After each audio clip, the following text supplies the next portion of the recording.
good to be with you today. I pray that God will bless you this week and that He'll bless you with His Word today. Well, the Sadducees weren't real happy with what Peter and John said when they said, "You put him to death. You had him murdered, and God raised him up." Well, when there's somebody that's in authority and has the ability to have you put to death, it's kind of a dangerous thing to say, unless God's on your side. And watch how God takes care of them. I just want to read this. I don't really like to read to people, but I don't want to miss a lick of this. When they heard this is the leadership, they were cut to the quick and intended to kill them.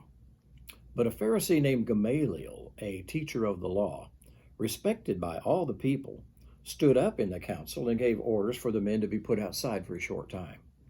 And he said to the men of Israel, "Take care what you propose to do with these men. For some time ago, Theudas rose up, claiming to be somebody, and a group of about 400 men joined up with him. But he was killed, and all who followed him were dispersed and came to nothing. And after this, a man of Galilee named Judas rose up in the days of the census and drew away people after him, and he too perished, and those who followed him were scattered. So in the present case, I say to you, stay away from these men, and let them alone. For if this plan or action is of men, it will be overthrown. But if it is of God, you will not be allowed or able to overthrow them, or else you'll be found fighting with God."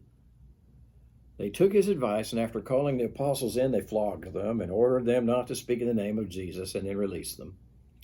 And so they went on their way from the presence of the council, rejoicing that they'd been considered worthy to suffer shame for his name. Anything that you do for Jesus in the way of any kind of suffering for his will, he rewards it, and he's pleased with it. And then every day in the temple and from house to house, they kept right on teaching and preaching Jesus as the Christ. God had a gospel he wanted to get out, and it didn't matter how powerful you were, you couldn't stop him. One of my favorite verses.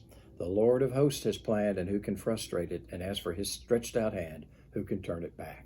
Isaiah 14:27. It's a good verse to memorize.